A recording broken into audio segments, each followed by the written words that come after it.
Hello everyone, UPPCS और RORO के prelims परीक्षा को ध्यान में रखकर मॉक टेस्ट सीरीज में एक बार फिर से आप सभी का स्वागत है।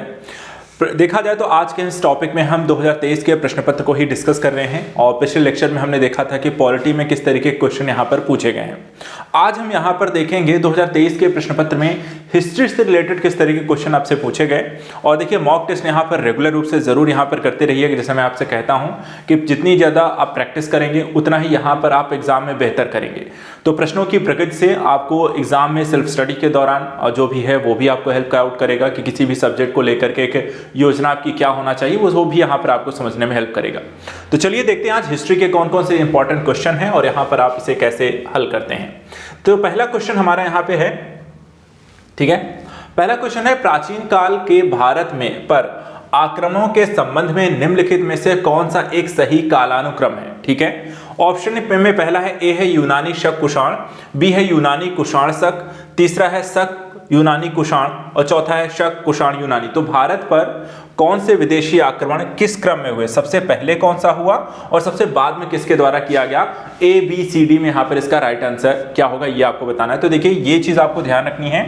भारत में कब ये देखा जाए तो प्राचीन काल में है, मध्यकालीन समय में और आधुनिक भारत में जैसे यूरोपीय कंपनियों का आगमन पूछा जाता है, प्राचीन काल में विदेशी आक्रमण पूछे जाते हैं। ऐसे ही मध्यकालीन भारत में देखा जाए तो कब किसके द्वारा यहाँ पे आक्रमण हुए हैं। तो वो एक इंपॉर्टेंट क्वेश्चन रहता है जो कभी न कभी आपको पूछा ही जाता है। ये तीनों ही चीज संदर्भों में प्राचीन काल से लेकर आधुनिक काल तक में ये एस्पेक्ट जो है, इस तरीके के जो क्वेश्चन है वो आपको हर बार एक नए क्वेश्चन इसमें से मिल ही जाता है। इस अगर क्वेश्चन का हम आंसर देखें तो यहाँ पर पहला ऑप्शन सही होगा, यूनानी शक और कुषाण। सबसे पहले देखा है तो यूनानी आते हैं, जिसमें हमने देखा कि सिकंदर जो है आपको करीब 326 ईसा पूर्व में भारत पर यहाँ पर आक्रमण करते हैं। उसके बाद यहाँ पर देखा जाए जो शक आते हैं, जिसमें मूल रूप से सबसे जो प्रतापी के एक तरीके से शासक रहे जैसे रुद्रदामन प्रथम रहते हैं। शकों की अगर हम बात करें तो सीरिया से होकर इनका एक जो जन्म स्थान है या कह सकते हैं मूल स्थान जो था शकों का, वो कहाँ रहता है, सीरिया रहता है। और ये भारत में जो प्रवेश करते हैं कहाँ से करते हैं, बोलन दर्रे से। ठीक है, तो बोलन दर्रे से भारत में ये प्रवेश करते हैं। इसी तरह के कुषाणों की अगर हम बात करें तो इनका जो पहला शासक था 15 ईस्वी में यहाँ पर आपको शासन करता है। और उसके बाद यहाँ पर देखा है जो सबसे प्रतापी शासक यहाँ पर कुषाणों में होते हैं वो यहाँ पे कनिष्क होता है। तो इस तरीके से 326 ईसा पूर्व से लेकर 15 ईस्वी तक की यहाँ पे प्रक्रिया में बीच में कुषाण यहाँ पे आते हैं। ये आपका एक सही कालक्रम है। तो पहले 23 का यहाँ पे हम आज का हमारा पहला क्वेश्चन है जो हिस्ट्री से पूछा गया है, ए इसका राइट आंसर है। दूसरा क्वेश्चन यहाँ पे देखते हैं, मिलिंद पन्हों राजा मिलिंद तथा एक बौद्ध भिक्षु के मध्य संवाद के रूप में है। वह भिक्षु कौन है, भिक्षु का नाम यहाँ पे आपको बताना है। ऑप्शन देख लेते हैं, ए है नागार्जुन, बी है नागभट्ट, सी है नागसेन और डी है कुमारित भट्ट। तो यहाँ पे इस क्वेश्चन नंबर 24 का आंसर क्या है। आंसर इंग्लिश में भी आप अगर क्वेश्चन अटेम्प्ट कर रहे हैं तो वहाँ पे देखिए साथ साथ इंग्लिश भी जरूर देखते चलिए, क्योंकि इससे आपके क्वेश्चन भी आपको मिलता है, एक वर्ड भी आपको इंग्लिश में कैसे क्वेश्चन पूछ रहे हैं, कई बार कंफ्यूजन है या गलत है मिस्टेक है तो उस संदर्भ में भी यहाँ पर ये हेल्प आउट करता है। ABCD में देखें कि मिलिंद पन्हों राजा मिलिंद तथा बौद्ध भिक्षु के संबंध में मध्य जो संवाद हुआ है वो इस पुस्तक में आपको मिलिंद पन्हों में यहाँ पर मिलती है। और जो कि हम बात करते हैं कि किसके द्वारा या कौन से बौद्ध जो भिक्षु थे जो इसके यहाँ पे आपको जानकारी है वो है आपको नागसेन। तो यहाँ पर इनकी एक जानकारी इसमें आपको मिलती है। अगला यहाँ पे है क्वेश्चन नंबर 25 पे आते हैं। चरक संहिता के बारे में यहाँ पे एक क्वेश्चन है, आपको बताना है चरक संहिता कितने अध्यायों और खंडों में विभाजित है। ऑप्शन ए है 120 खंड 120 अध्याय 8 खंड, दूसरा है 100 अध्याय 5 खंड, सी है 80 अध्याय 7 खंड या डी है 60 अध्याय 8 खंड। तो चरक संहिता के बारे में जो कि यहाँ पर आपको देखा जाए बताता है कि मूल रूप से भारत में देखा है शल्य चिकित्सा के संदर्भ में है, अलग अलग प्रकार के औषधियों और प्रक्रियागत चीज़ों के बारे में जानकारी है चरक संहिता में। तो इस पूरी यहाँ पे जो बुक है कह सकते हैं पुस्तक है जिसे हम कह सकते हैं, उसमें कितने अध्याय और खंड है ये आपसे क्वेश्चन पूछा गया। तो जो मूल यहाँ पे आपको पुस्तक है वहां पे आपका आंसर हो जाएगा ए, जिसमें 120 अध्याय और 8 खंडों में यहाँ पर अलग अलग चीजों के बारे में पूरी जानकारी इसमें दी गई है। तो क्वेश्चन नंबर यहाँ पे 25 यानी कि आज का हमारा तीसरा क्वेश्चन, इसका आंसर हो जाएगा ए। क्वेश्चन नंबर 4 देखते हैं, यानी कि 26। यहां पे दिया है वैदिक कालीन प्रशासन में भाग 2 कौन अधिकारी था? ए है समाचार पहुंचाने वाला दूत, बी है जंगल का प्रधान अधिकारी, सी है जुआ विभाग का प्रधान अधिकारी, या डी है राजस्व कर जमा करने वाला अधिकारी। तो वैदिक कालीन प्रशासन में देखा जाए तो भाग 2 जो होते थे वो यहाँ पे कौन से अधिकारी होते थे, उनको यहाँ पर बारे में क्वेश्चन आपसे पूछा गया। तो एक क्वेश्चन यहाँ पे आप जरूर इस शब्द से यहाँ पे ध्यान दीजिएगा। मैं आपको एक यहाँ पे आपको बताऊंगा कि ये एक टॉपिक है, जैसे कि विभिन्न समय कालों में, चाहे प्राचीन काल हो या मध्यकालीन हो या फिर हम आधुनिक भारत की बात करते हैं, यहाँ पे अलग अलग समय में अलग अलग कार्यों को करने के संदर्भ में एक प्रशासनिक व्यवस्था काम करती है। उसमें अलग अलग विभागों के लिए अधिकारियों की नियुक्ति होती है और इन अधिकारियों के बारे में क्वेश्चन बहुत पूछा जाता है। चाहे वो यहाँ पर देखा जाए आपको मुगल कालीन हो, सल्तनत कालीन हो, मराठा शासन हो, या फिर हम प्राचीन काल में देखें तो मौर्य काल हो, गुप्तोत्तर हो, या यहाँ पे जैसे वैदिक कालीन प्रशासन। तो यहाँ पे ये एक ऐसा टॉपिक है जो प्रशासनगत स्तर पे आपको देखने को मिलते हैं। तो ये चीज़ आप जरूर यहाँ पे देखिए कि कोई भी इतिहास में टॉपिक आप पढ़ रहे हैं, उनका प्रशासन आपका मेन पढ़ रहे हैं, तो वहाँ पे इनके प्रशासनिक कार्यों के बारे में और उनके अधिकारियों के बारे में, उनके संबंधित कार्यों के बारे में ये जरूर वहां पे ध्यान दीजिएगा।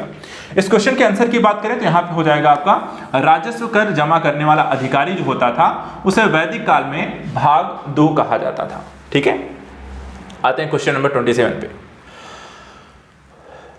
देखिए यहाँ पे सूची करके यहाँ पे क्वेश्चन आया हुआ है, सूची 1 और सूची 2। सूची 1 में देखें तो हम पुरातात्विक स्थलों की जानकारी दी गई, सूची 2 को देखें तो वर्तमान स्थान के बारे में जानकारी दी गई है। देखिए यहाँ पे है निवासा, ईसमपुर, डीडवाना और गुड़ियाम गुफा है। वर्तमान स्थान में राजस्थान, तमिलनाडु, महाराष्ट्र और कर्नाटक है। अब आपको यहाँ पे सूचियों का मिलान करना है और मिलान करने के बाद एक आंसर आपको बताना है। जैसे कि ए है 3 4 1 2, बी है 4 3 1 2, सी है 3 4 2 1, या डी है 3 2 4 1। तो यहाँ पे ABCD का मिलान आपको करना है, कौन सा स्थान किस राज्य में यहाँ पर पड़ता है, वर्तमान की स्थिति क्या है, उस हिसाब से इस क्वेश्चन का आंसर क्या होगा। तो सूची मिलान करने वाले जो क्वेश्चन है इसमें आपको क्या है, ज्यादा स्टैट का पता होना। एक ही जैसे क्वेश्चन जो होते हैं ज्यादा जानकारी है तो इस तरीके से आपको मल्टीपल चॉइस ऑप्शन के तौर पे यूज किए जाते हैं, सूचियों को मिला के दे दी गई। अब इस क्वेश्चन के बारे में देखा जाए तो कुछ शब्द हैं, हो सकता है आपको पता हो, जिसमें 2 चीजें आपको ज्यादा सुनने को मिलती होंगी इसके बाद, जैसे डीडवाना और निवासा जो है थोड़ा सा यहाँ पे ये चर्चा का विषय ज्यादा रहते हैं। निवासा जो है अगर आपको पता है तो कहाँ पे है, महाराष्ट्र में है। वहीं डीडवाना की अगर आप बात करें तो कहाँ पड़ जाएगा आपका, राजस्थान में। उसके बाद अगर आपको चीजें नहीं पता है तो यहाँ पे ईसमपुर कर्नाटक में है और वहीं गुड़ियाम जो गुफा है वो तमिलनाडु में है। तो आंसर बहुत सीधा और सिंपल सा हो जाएगा, क्या हो जाएगा, 3 4 1 2। तो यहां पर आप ऑप्शन देख लें 3 4 1 2, यानी कि ए आपका इसमें राइट आंसर हो जाएगा। ठीक है, इस तरह की सूची के मिलान करने के संदर्भ में कई बार होता है कि अगर आपको 1-2 ऑप्शन आपको पता है, 4 में से अगर 2 भी आपको थोड़ा सटीक बैठ जाते हैं तो मोस्ट चांसेस हैं कि 60-70% आपके हल हो जाते हैं। कई बार हाँ क्वेश्चन ज्यादा फंसाने वाले होते हैं तो कई बार आपको 3 ऑप्शन कम से कम पता होना चाहिए, लेकिन अगर आपको पता है तो कई बार ये ऑप्शन आपको हल कर दिए जाते हैं अगर 2 भी आपको जानकारी यहां पर है। चलिए आगे बढ़ते हैं। क्वेश्चन नंबर 28, हड़प्पा संस्कृति को लेकर देखिए क्वेश्चन पूछा, निम्नलिखित में से कौन हड़प्पा संस्कृति के पूर्वी सीमांत का निर्धारण करता है। तो अगर आपने हड़प्पा सभ्यता के बारे में पढ़ा है तो उसकी सीमाएं कहां पर हैं और उसके स्थलों का निर्धारण कहां पर है, ये क्वेश्चन आपको आता है। इसमें ऑप्शन है हड़प्पा, आलमगीरपुर, राखीगढ़ी और मांडा। तो पूर्वी सीमांत क्षेत्र कौन सा था ये आपको इसमें आपको बताना है। आसान सा प्रश्न है, ये गलत नहीं होना चाहिए क्योंकि कम से कम ये 4 जो पूर्वी, पश्चिमी, उत्तरी और दक्षिणी चारों के बारे में आप पढ़ते हैं। ठीक है, और यहाँ पर उन्होंने पूछा क्या है, तो पूर्वी सीमांत के बारे में पूछा है। अब हड़प्पा जो है स्थल का नाम ही है, ये यहाँ पे बीचों बीच एक स्थिति है। राखीगढ़ी है, आलमगीरपुर है, मांडा है। तो आलमगीरपुर यहाँ पे इसका आंसर हो जाएगा जो इसकी पूर्वी सीमांत एरिया है। वहीं आप मांडा की बात करें, ये आपकी उत्तरी सीमा है। ठीक है, आलमगीरपुर वर्तमान में देखा जाए तो मेरठ यूपी में है और उत्तरी जो सीमा यहाँ पर मांडा है वो आपको कश्मीर में है।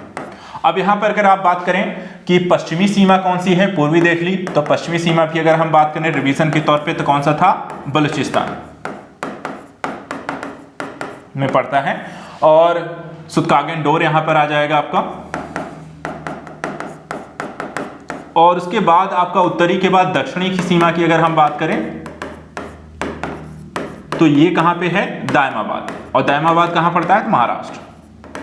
इस तरीके से आपको यहाँ पे थोड़ा सा जानकारी अगर आप रहें तो आसानी से आप इसका आंसर दे सकते हैं। तो इस क्वेश्चन का आंसर क्या हो जाएगा? आलमगीरपुर। अगले क्वेश्चन पे आते हैं। क्वेश्चन है पुराणों के संदर्भ में निम्नलिखित कथनों में से कौन सा सही है? ठीक है, पहला है विष्णु पुराण से मौर्य वंश की जानकारी मिलती है और वायु पुराण जो है गुप्त वंश की शासन व्यवस्था पर प्रकाश डालता है। ए है केवल एक सही है, बी कहता है केवल दो सही है, सी कह रहा है कि एक और दो दोनों सही है और डी कहता है ना तो एक सही है और ना ही दो सही है। तो इस क्वेश्चन का आंसर क्या होगा? क्वेश्चन नंबर 20.9 पुराणों को लेकर के देखिए यहाँ पे क्वेश्चन आपसे बना है, इसको लेकर क्वेश्चन आते हैं। कई अलग अलग संदर्भों में कई अलग अलग चीज़ों के बारे में क्वेश्चन आपको बनते हैं और वही आपको यहाँ पे पता होना चाहिए। ये सारे क्वेश्चन मूलतः आपको प्राचीन भारत से संबंधित हैं और वहीं से ये पूछे जा रहे हैं। इस क्वेश्चन के आंसर के संदर्भ में अगर हम इसका विश्लेषण करें, देखिए तीन जो जानकारी है जिसमें विष्णु पुराण वायु पुराण यहाँ पे जो जानकारी दी गई है दोनों ही सही है, यानी कि विष्णु पुराण जो है मौर्य वंश और वायु पुराण जो है वो गुप्त वंश से आपको संबंधित है, उनके बारे में यहाँ पे जानकारी इससे मिलती है, इसलिए यहाँ पे आंसर हो जाएगा आपका सी, एक और दो दोनों। एक और यहाँ पे कई बार पूछ लिया जा सकता है जैसे कि मत्स्य पुराण हो गया, ठीक है, मत्स्य पुराण में भी एक वंश की जानकारी आपको मिलती है, ठीक है, तो वो कौन सा है? आंध्र सातवाहन वंश का।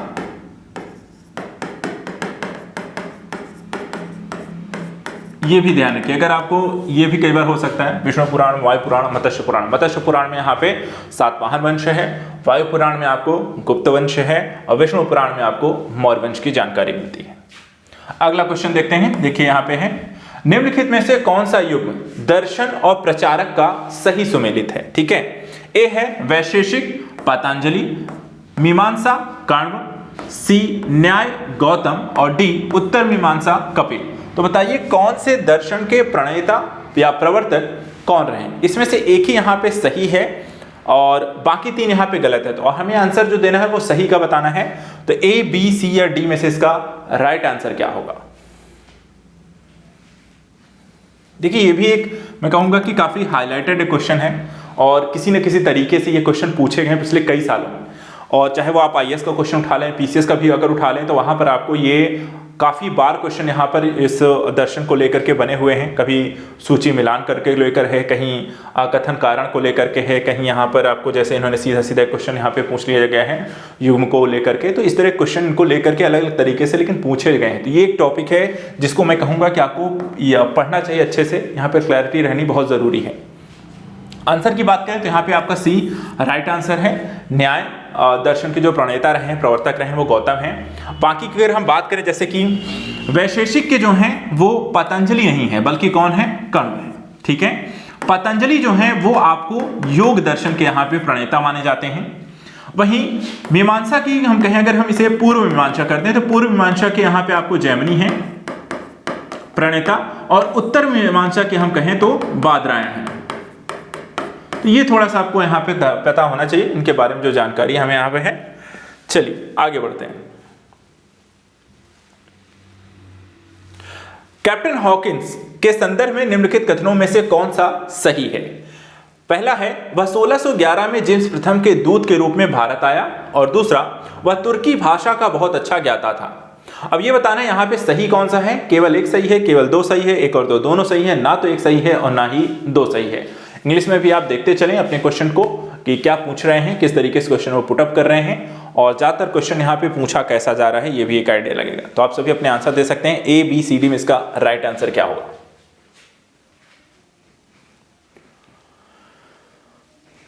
देखिए कैप्टन हॉकिंस के संदर्भ में यहाँ पर पहला जो कथन है हम उसको देख लेते हैं और आप सभी अपना आंसर बाकी देते रहें। वह 1611 में जेम्स प्रथम के दूत के रूप में भारत आया। अब इसमें से देखिए 1611 में आया था, लेकिन अगर हम बात करें जो पहली बार यहाँ पर आपको आता है वो 1611 में ना बल्कि 1608 में आता है। जेम्स प्रथम के दूत के रूप में वो भारत आता है, इसलिए यहाँ पे पहला जो कथन हो जाएगा वो गलत है। दूसरा वह तुर्की भाषा का अच्छा ज्ञाता था, तो ये यहाँ पर बात आपकी सही है। तो एक सही है एक गलत है, तो यहाँ पर आपका आंसर हो जाएगा केवल दो सही है। तो आंसर 31 का कौन सा हो जाएगा? बी। अगला क्वेश्चन है खरीदादार कौन थे? खरीदादार के बारे में देखिए यहाँ पे ऑप्शन है। पहला है फरमानों को भेजने वाला अधिकारी, दूसरा है शाही महल का प्रधान संरक्षक, तीसरा है परगना का प्रमुख अफसर, या डी है अधिकारी जो हिसाब किताब में प्रवीण होता है। तो बताइए खरीदादार कौन होते थे, ए, बी, सी या डी में से। देखिए अगर इनके नाम से हम थोड़ा सा अगर मैच अप करें तो आपको आसानी से इसका आंसर मिल जाएगा। कई बार थोड़ा सा एक हिंट वाला भी नाम है, खरीदादार पर अगर आप फोकस करें तो वो थोड़ा सा आपको हिसाब किताब मिल जाता है। ए, बी, सी, डी में से अगर हम देखें तो यहां पर आपको हिसाब किताब रखने वाला अधिकारी को ही यहां पर हम क्या कहते थे, खरीदादार। तो क्वेश्चन नंबर 32 का राइट आंसर क्या हो जाएगा आपका, 32 का बी हो जाएगा। चलिए यहां पे देखते हैं अगला क्वेश्चन है क्वेश्चन नंबर 33। थोड़ा सा बड़ा क्वेश्चन है, कई बार इस तरह के क्वेश्चन लेंदी होते हैं और ऐसे पूछे जाते हैं कि शायद आपको पता भी ना हो। और देखिए हम सारे क्वेश्चन अटेम्प्ट भी नहीं करने जाते, अगर आपको पता है तब इसमें ज़्यादा दिमाग लगाइए, अगर नहीं पता है तो ऐसे क्वेश्चन को देखने के साथ ही अगर आइडिया नहीं है कई बार तो आप उन्हें छोड़ भी सकते हैं, ठीक है, स्किप भी करने। हमें 150 के 150 क्वेश्चन वैसे भी कट नहीं करके आने हैं। चलिए देखते हैं इस क्वेश्चन का आंसर क्या होगा। सूची 1 और सूची 2 को यहाँ पे सुमेलित करना है। एक तरफ पुस्तक दिए हुए, दूसरी तरफ उस पुस्तक में क्या विषय है उसके बारे में आपको जानकारी दी गई। सूची मिलान करके आपको एक नीचे यहाँ पे कूट का चयन करना है। पहले पुस्तकों के नाम देखिए, मिराते सिकंदरी, बी है बुरहान ए माशिर, सी है रियाज उस सलातीन और डी है रियाज उस इंशा। तो रियाज उल इंशा के बारे में यहाँ पे ये 4 पुस्तक हो गए। विषय देखिए, पहला है बंगाल का इतिहास, दूसरा है बहमनी के अहमदनगर का इतिहास, तीसरा है महमूद गवाह के पत्रों का संग्रह और चौथा है गुजरात विषय। अब इनको अगर आप मिलान कर लें तो मिलान कुछ इस तरीके के ऑप्शन यहाँ पे नीचे क्रिएट कर रहे हैं, जिसमें पहला है 4 2 1 3, बी है 2 4 1 3, सी है 1 2 4 3 और डी है 4 2 3 1। तो यहाँ पर इस हिसाब से देखें तो ए बी सी डी के हिसाब से आपको अपना एक ऑप्शन टिक करना है।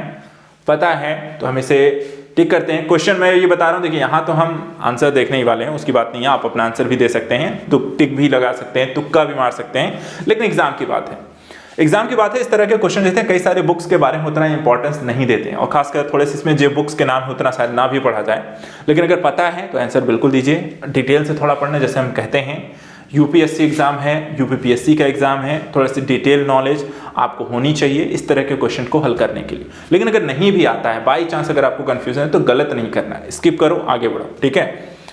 इस क्वेश्चन में अगर हम देखें एक एक करके, यहाँ पर सबसे पहले हम उन क्वेश्चंस की तरफ जाते हैं जिनको हो सकता है आपको यहाँ पे पता हो। तो जैसे कि मिराते सिकंदरी, यहाँ पर इसका आंसर हो जाएगा गुजरात विजय को लेकर के।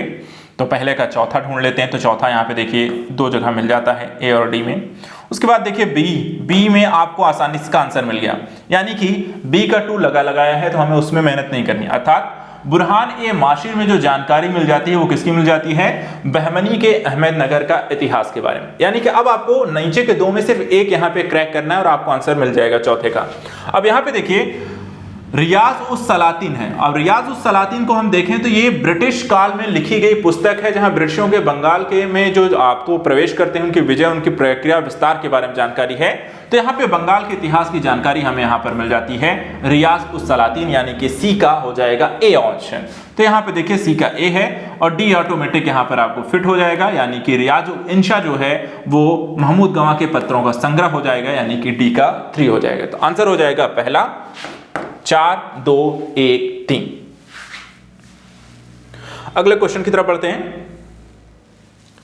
क्वेश्चन नंबर 34, निम्नलिखित में से कौन सा सही सुमेलित नहीं है, ठीक है। इल्तुतमिश रजिया के पिता थे, शाह तुर्कान इल्तुतमिश की पत्नी, हमीदा बानो बेगम अलाउद्दीन खिलजी की पत्नी, गुलबदन बेगम बाबर की पुत्री। तो आपको बताना है इन 4 में से कौन सा एक है जो सही सुमेलित नहीं है, ए बी सी या डी में से।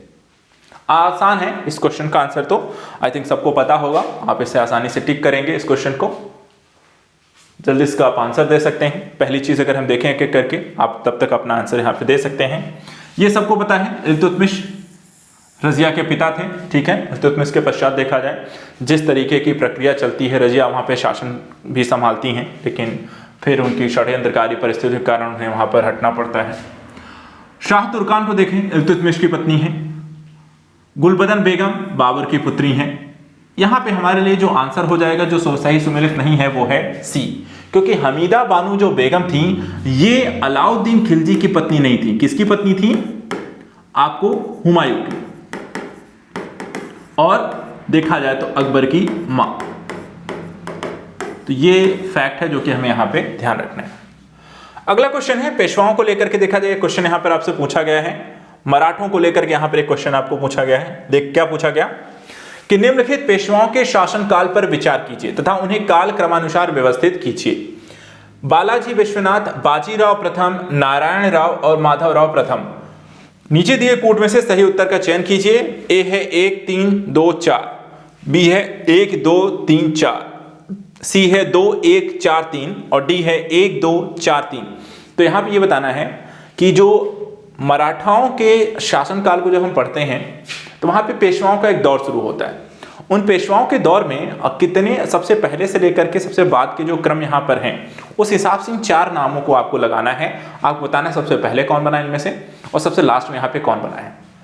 बालाजी विश्वनाथ, बाजीराव प्रथम, नारायण राव और माधवराव प्रथम। तो इसमें अगर हम देखें पेशवाओं के संदर्भ में या पेशवा का जो पद था वो प्रारंभ कहां से होता है? बालाजी विश्वनाथ से। ये पहले पेशवा बनते हैं मराठाओं के संदर्भ में, यहीं से पेशवा का जो पद होता है वो शुरू होता है। इसके बाद देखा जाए तो यहाँ पे बाजीराव प्रथम, उनके पुत्र यहाँ पर बनते हैं। इसके बाद फिर से देखा जाए तो इसमें बालाजी बाजीराव बनते हैं, लेकिन उनका नाम यहाँ पे नहीं है। उसके बाद अगर हम देखें तो फिर माधवराव प्रथम यहाँ पे बनते हैं और माधवराव की मृत्यु के बाद क्षय रोग हो जाता है, तो उसके बाद यहाँ पे नारायण राव बनते हैं। और नारायण राव देखा जाए तो इनकी यहाँ पर हत्या कर दी जाती है रघुनाथ राव के द्वारा और ये फिर भागकर आपको अंग्रेजों की शरण में चले जाते हैं। तो जो हमारा यहाँ पे क्रम है, ठीक है, पहला, दूसरा, चौथा और तीसरा होगा। तो यहाँ पे देख लें आंसर कहां पे है, ये रहा, डी आंसर है, पहला, दूसरा, चौथा, तीसरा। तो बालाजी विश्वनाथ, बाजीराव प्रथम, माधवराव प्रथम और फिर नारायण राव। अगला क्वेश्चन है, ये भी कई बार एग्जाम में पूछा गया क्वेश्चन है। निम्नलिखित में से कश्मीर के किस शासक के ने जजिया और गौ हत्या को समाप्त किया था? तो कश्मीर में पूछा गया है कि किस शासक के द्वारा जजिया और गौ हत्या को समाप्त किया गया। ऑप्शन यहां पे हैं शमशुद्दीन शाह, सिकंदर शाह, जैन अबिदीन और हैदर शाह। इसके बारे में यहां पे आपको बताना है ए, बी, सी या डी में से। ए, बी, सी, डी में से यहां पर इसका राइट आंसर क्या होगा? ये भी एक आसान सा आंसर कहूंगा क्योंकि ये क्वेश्चन रिपीटेड भी है, इजी भी है, क्योंकि जो व्यक्ति यहाँ पर आपको इस क्वेश्चन का आंसर हो जाएगा 36 का, वो है सी, जैनुल अबिदीन, जिसे यहाँ पर देखा जाए तो कश्मीर का अकबर भी कहा जाता है और एक उदार शासक के तौर पर भी इसे देखा जाता है। जैनुल अबिदीन के द्वारा कश्मीर में जब शासन संभाला गया तो उसने गौ हत्या और जजिया कर को यहाँ पर आपको समाप्त किया और उसके साथ साथ उसने एक और कर की समाप्ति की थी, अंत्येष्टि कर। अंत्येष्टि कर को भी इसके द्वारा यहाँ पे समाप्त कर दिया गया था। इसके अलावा देखा जाए तो जब महाराजा रणजीत सिंह का यहाँ पे शासन होता है कश्मीर में, तो उनके द्वारा भी गौ हत्या जैसी चीजों पर प्रतिबंध लगाया गया था। तो वहां पर देखा जाए तो इस तरह के जो क्वेश्चन है, इसका आंसर यहाँ पर हमने देख लिया। इसके बाद आते हैं क्वेश्चन नंबर 37 में, कहता है निम्नलिखित में से कौन फिरोज तुगलक के नागरकोटी अभियान के दौरान संग्रहित 300 संस्कृत पुस्तकों का अनुवाद किया? किसके द्वारा किया गया है? ठीक है, ऑप्शन देख लें, अजीजुद्दीन खान, तालिब अमूली, मुल्ला अब्दुल बाकी या मिर्जा मोहम्मद अली। तो किसके द्वारा यहाँ पे 300 संस्कृत पुस्तकों का अनुवाद किया गया? फिरोज तुगलक के नागरकोटी अभियान के दौरान। देखा जाए तो फिरोज शाह तुगलक एक ऐसा यहाँ पे शासक था जिसने 1300 से कह सकते हैं कि संस्कृत पुस्तकों का यहाँ पे अनुवाद कराया था, ठीक है, और जिसमें से 300 जो संस्कृत पुस्तकें थी वो यहाँ पर उसने नागरकोटी अभियान के दौरान यहाँ पर कराया गया था। और इस क्वेश्चन का यहाँ पे जो आंसर हो जाएगा वो है अजीजुद्दीन खान के द्वारा यहाँ पे किया गया था। तो यहाँ पे क्वेश्चन का 37 का आंसर हो जाएगा ए। चलिए अगला क्वेश्चन देखते हैं। संगीत की टप्पा शैली निम्नलिखित में से किस मुगल सम्राट के दरबार में परिष्कृत एवं विकसित हुई है? ठीक है, अकबर, जहांगीर, शाहजहां, मोहम्मद शाह। तो संगीत की टप्पा शैली देखा जाए तो कला एवं संस्कृति में संगीत, नाट्य, चित्रकला और स्थापत्य कला, वास्तुकला, इस तरह के जो टॉपिक्स हैं वहां पर हम इसको डिस्कस करते हैं, पढ़ते हैं। तो यहाँ पे बताइए संगीत की जो टप्पा शैली है ये किस मुगल शासक दरबार के समय में ज्यादा परिष्कृत हुई, बेहतर हुई, उसको एक तरीके से संरक्षण मिला? तो यहाँ पर ये बताना है अकबर, जहांगीर, शाहजहां या मोहम्मद शाह। तो इसमें यहाँ पे देखिए तो इसका आंसर हो जाएगा आपका मोहम्मद शाह। संगीत की टप्पा शैली को यहाँ पर मोहम्मद शाह के दरबार में देखा जाए तो परिष्कृत हुई और ज्यादा यहाँ पर आपको विकसित होने का मौका मिलता है। क्वेश्चन नंबर 39 देखते हैं। निम्नलिखित में से कौन कवित्री और पुस्तक का सही सुमेलित नहीं है? ठीक है, एक तरफ यहाँ पे कवित्री का नाम दिया गया है और उनकी रचना कौन सी है उनका भी नाम, जैसे ए है दयाबाई के द्वारा विनय मल्लिका, सहजोबाई के द्वारा लिखित पुस्तक सहज प्रकाश, गंगाबाई के द्वारा लिखी गई पुस्तक गणेश देव लीला और सोन कुमारी के द्वारा स्वर्ण बेली की कविता। अब ये बताना इसमें से एक जो है सही सुमेलित नहीं है वो कौन सी है, ठीक है, ये आपको बताना है, ए बी सी या डी में से।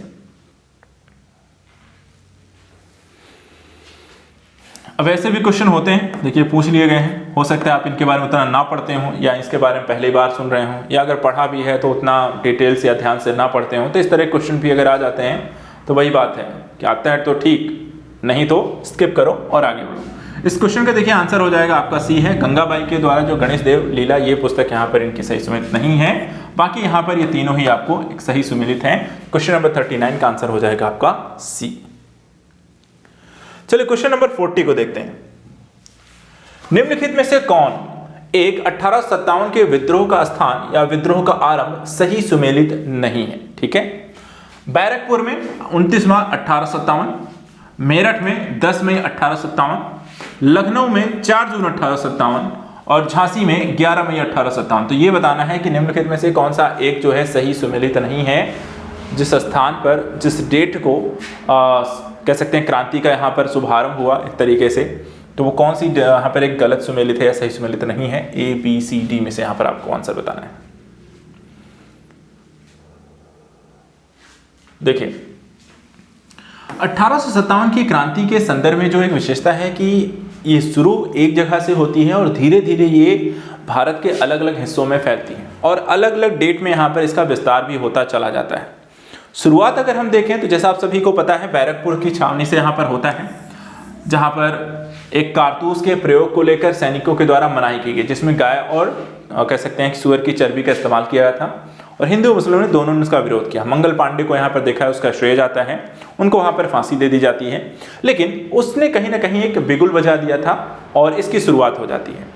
मेरठ में देखा जाए तो यहाँ पर एक स्थिति जो होती है काफ़ी तेजी से यहाँ पर बढ़ती है और जो कि यहाँ पर डेट सही भी है, बैरकपुर 29 मार्च 1857, मेरठ में 10 मई 1857 और यहीं से मेरठ के बाद यहाँ पर आपको यहीं से चीज़ें सैनिक जो होते हैं आगे बढ़ते हैं और 12 मई को यहाँ पर आपको दिल्ली पर कब्जा कर लेते हैं और वहाँ पर बहादुर शाह जफर को उसका नेता यहाँ पर घोषित कर देते हैं। लखनऊ में देखा है यही क्रांति आपको 4 जून को होती है, कानपुर में आपको 5 जून को यहाँ पर देखा जाए तो आपको इस स्वतंत्रता संग्राम यहाँ पर शामिल हो जाते हैं। झांसी की बात करें तो यहाँ पे जो डेट लिखी है 11 मई, ये गलत है। झांसी में जो प्रक्रिया शुरू होती है वो भी यहाँ पर जून में होती है। तो इस क्वेश्चन का जो राइट आंसर है, जो सही सुमेलित नहीं है, वो हो जाएगा आपका डी। चलिए आते हैं अगले क्वेश्चन पे। 1918 के संयुक्त प्रांत किसान सभा का गठन निम्न में से किस नेता ने किया था?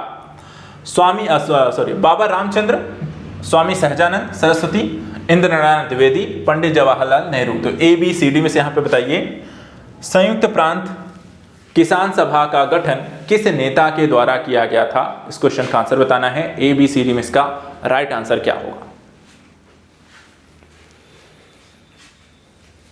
देखिए यहाँ पे संयुक्त प्रांत में किसान सभा का जो गठन हुआ था, संयुक्त प्रांत आपको मैं बता दूं ये वर्तमान समय का जो हमारा उत्तर प्रदेश है, इसी को हम पहले संयुक्त प्रांत कहते हैं। उत्तर प्रदेश का जो नाम पड़ा है वो 1950 में यहाँ पर पड़ा है, 24 जनवरी 1950 को। 24 जनवरी के दिन यहाँ पे देखा जाए तो हम उत्तर प्रदेश दिवस भी यहाँ पर मनाते हैं। और इसके बाद अगर हम देखें संयुक्त प्रांत के संदर्भ में यहाँ पे जो किसान सभा का गठन किया गया था, यूपी में कहाँ किया गया था? तो ये भी हो सकता है आपसे कभी पूछ ले, तो प्रतापगढ़ में किया गया था। और रही बात हमारे क्वेश्चन के आंसर की कि किसके द्वारा किया गया था, तो बाबा रामचंद्र के द्वारा किया गया था। तो आंसर हो जाएगा 41 का ए।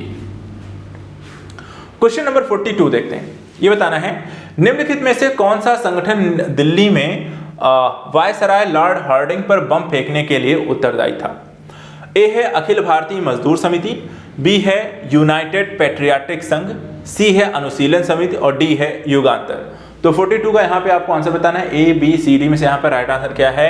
लॉर्ड हार्डिंग पर बम फेंकने वाली कौन सी संगठन यहाँ पर जुड़ी हुई थे? ए बी सी या डी? देखिए यहाँ पे जो ये लॉर्ड हार्डिंग पे यहाँ पे बम फेंकने की घटना है, इसे हम दिल्ली कांड भी यहाँ पर आपको कहते हैं या लॉर्ड हार्डिंग बम कांड भी यहाँ पर आपको कहा जाता है, या दिल्ली षड्यंत्र के नाम से भी यहाँ पर आपको जाना जाता है। इसे कई अलग अलग नामों से भी आपसे क्वेश्चन पूछा जा सकता है, ठीक है।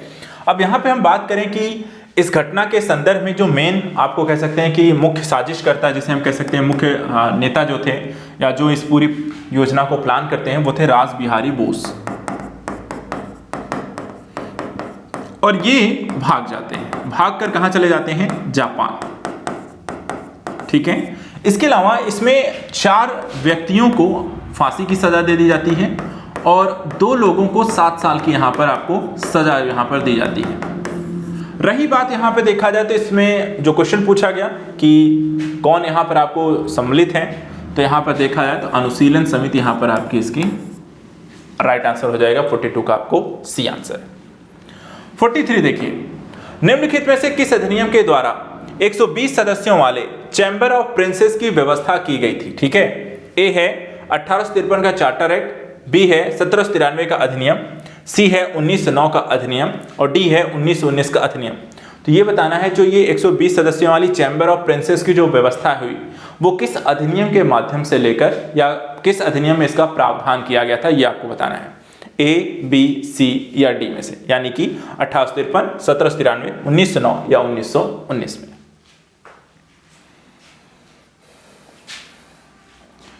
देखिए यहाँ पे जो चैम्बर ऑफ प्रिंसेस की जो ये व्यवस्था की गई थी 120 सदस्यों वाली, ये इसका आंसर हो जाएगा डी, 1919 के अधिनियम के माध्यम से। 1920 में यहाँ पर देखा है तो ये आपको 19 अधिनियम में इसको बाकायदा यहाँ पे इसका वर्णन किया गया, 20 में यहाँ पर इसके बारे में काम आगे बढ़ा और 1921 से यहाँ पर इस व्यवस्था यहाँ पर लागू कर दी गई। तो चैम्बर ऑफ प्रिंसेस की जो व्यवस्था थी ये ध्यान रखिएगा, ये आपको 1919 के अधिनियम में लेकर आया गया था।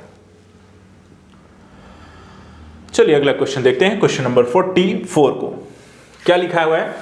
ईवी रामस्वामी नायकर, नाम ध्यान रखिएगा। ईवी रामस्वामी नायकर के संदर्भ में निम्नलिखित कथनों में से कौन सा सही है? पहला है उन्होंने असहयोग आंदोलन में हिस्सा लिया और दूसरा उन्होंने 1925 में यहाँ पे कांग्रेस छोड़ दी। नीचे दिए गए कूट का सही प्रयोग करके आपको उत्तर बताना है। ए कहता है केवल 1 सही है, बी है केवल 2 सही है, सी 1 और 2 दोनों सही है और डी कहता है ना तो 1 सही है और ना ही 2 सही है। तो ये बताइए ईवी रामस्वामी नायकर के संदर्भ में इन 4 कथनों में 2 कथनों में से कौन सा जो कथन है वो यहां पे सही है? मूल रूप से देखा जाए ईवी रामस्वामी जो नायकर थे ये सोशलिस्ट थे, यानी कि एक समाज सेवी या समाजकर्ता यहां पर आप कह सकते हैं, और इन्होंने समाज में अलग अलग संदर्भ में यहाँ पर सेवा भाव से काम करने की यहाँ पे कोशिश की। शुरुआती दौर में देखें तो ये 1919 में जाकर ये कांग्रेस से जुड़ जाते हैं। कब? 1919 में। और 1925 में ये कांग्रेस को जाकर छोड़ भी देते हैं। आगे चलकर ये अपनी एक अलग से पार्टी यहाँ पर गठन करते हैं जिसको हम द्रविड़ कड़गम भी यहाँ पर आपको कहते हैं। इस पार्टी को यहाँ पर इनके द्वारा गठित किया गया आगे चलकर, और इसी के यहाँ पर ये अध्यक्ष के तौर पर काम भी करते हैं। और रही बात यहाँ पर असहयोग आंदोलन पार्टिसिपेट जो ये करते हैं, तो हाँ ये भी यहाँ पर ये करते हैं 1920 में। और इस तरीके से आपको एक तरीके से जो क्वेश्चन है इसका जो है राइट आंसर यहाँ पर यानी कि 1 और 2 दोनों यहाँ पे सही हो जाएगा, यानी आंसर होगा आपको 44 का सी। क्वेश्चन नंबर 45, नेताजी सुभाष चंद्र बोस के द्वारा आजाद हिंद फौज के हिस्से के रूप में गठित महिला रेजिमेंट का नाम क्या था? ठीक है, रानी भवानी रेजिमेंट, रानी झांसी रेजिमेंट, भारत माता रेजिमेंट या वीरांगना रेजिमेंट। तो ये बताइए, आज़ाद हिंद फौज जिसके बारे में हम सब जानते हैं सुभाष चंद्र बोस के द्वारा गठित की गई, और भारत में यहाँ पर देखा जाए तो एक ऐसी सेना जो कि अंग्रेजों के विरुद्ध लड़ने के लिए एक सैनिक के तौर पर पूरी एक सेना को तैयार किया गया, जिसका श्रेय यहाँ पे सुभाष चंद्र बोस जी को जाता है। तो वहाँ पर एक महिला रेजिमेंट भी इसमें बनाई गई, तो उसका नाम इसमें क्या है? इस क्वेश्चन का यहाँ पे आंसर देखा जाए तो सभी को पता भी होगा, कौन सा है? बी, रानी झांसी रेजिमेंट, जिसमें महिला यहाँ पर थी। जापान के सहयोग से देखा जाए एक तरीके से ब्रिटिशों के विरुद्ध यह लड़ाई लड़ी गई थी, लेकिन अंततः देखा जाए तो यहाँ पर उन्हें भी हार मिलती है। क्वेश्चन नंबर 46 देखते हैं।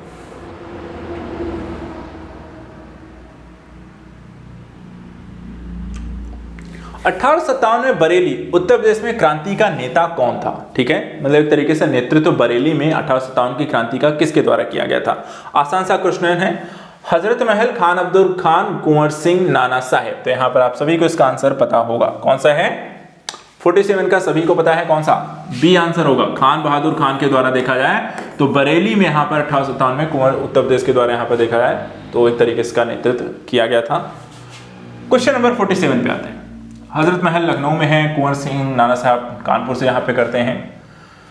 47 देखते हैं यहाँ पर आपको कालक्रम की दृश्य निम्नलिखित घटनाओं में से कौन सी अंतिम थी। अब आपको इसके लिए क्या पता होना चाहिए, काल देखिए इतिहास में जब आप पढ़ते हैं तो वहाँ पे सन घटनाएं जो होती हैं कब हुई थी, डेट और सन ईयर यानी ये आपको पता होना बहुत जरूरी एक पहलू। अब यहाँ पे देखिए क्वेश्चन पूछा गया कालक्रम की दृष्टि से निम्नलिखित घटनाओं पर कौन सी अंतिम हुई। पहला होम रूल आंदोलन, बी है खिलाफत आंदोलन, सी है जलियांवाला बाग हत्याकांड और डी है मोपला विद्रोह।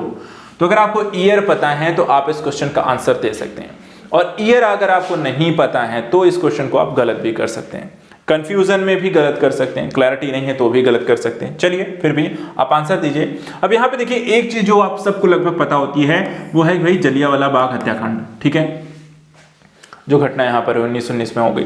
अब उसके बाद देखा उसके पहले और बाद की घटनाएं अगर आपको पता है, जैसे कि होम रूल आंदोलन की बात करें 1916, 1919, मोपला विद्रोह 1921 और खिलाफत आंदोलन 1927। तो इस तरीके से हमें यहाँ पे बताना है कालक्रम में से कौन सी यहाँ पे अंतिम घटना थी, तो आंसर हो जाएगा डी आंसर। खिलाफत आंदोलन देखा है इसमें आपको सबसे अंतिम घटना के तौर पे इसमें रहेगी इन चारों में से। चलिए एक और क्वेश्चन आज यहाँ पे देखते हैं, और ये आपको पूछा गया लास्ट क्वेश्चन था जो कि इतिहास में यहाँ पर आपको पूछा गया। टोटल नंबर ऑफ क्वेश्चन की भी बात करें कितने आपको पूछे गए थे, लेकिन पहले इस क्वेश्चन को यहाँ पर देख लेते हैं। निम्नलिखित में से कौन महिला स्वतंत्रता सेनानी भारत छोड़ो आंदोलन से संबंधित नहीं है, ठीक है। ए है मातंगनी हजारा, बी है अरुणा आसफ अली, सी है कनक लता बरुआ और डी है शांति घोष। तो यहाँ पर ये बताइए कि कौन सी एक महिला है स्वतंत्रता सेनानी है जो कि भारत छोड़ो आंदोलन से यहाँ पे संबंधित नहीं है, ए बी सी डी में से।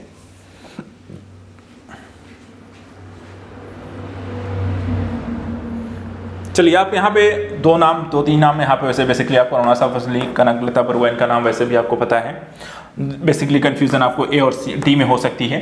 तो यहाँ पे मैं आपको क्लैरिटी ये कर दूं, देखिए जो शांति घोष का जो नाम आता है वो आपको भारत छोड़ो आंदोलन के संदर्भ में नहीं आता है। हाँ, इन्हें जो है कि ये भारत की सबसे युवा क्रांतिकारी, महिला क्रांतिकारी कही जाती हैं, ये इस संदर्भ में आप इनको ध्यान रखिएगा, भारत की सबसे युवा महिला क्रांतिकारी। और इनके द्वारा 1931 में देखा जाए तो यहाँ पर त्रिपुरा में, if I am not wrong, तो वहाँ पर जो अंग्रेज अधिकारी रहते हैं उस क्षेत्र के, उनकी यहाँ पर गोली मार के लिए हत्या कर देती हैं, और उसके कारण इनको यहाँ पे काला पानी की सजा दे दी जाती है। तो इस तरीके से यहाँ पे जब ये इनकी एज उस टाइम आई थिंक 14 से 15 साल की थी, उस दौरान यहाँ पर इनकी एज जब यहाँ पर उन्होंने ये घटना को अंजाम दिया था।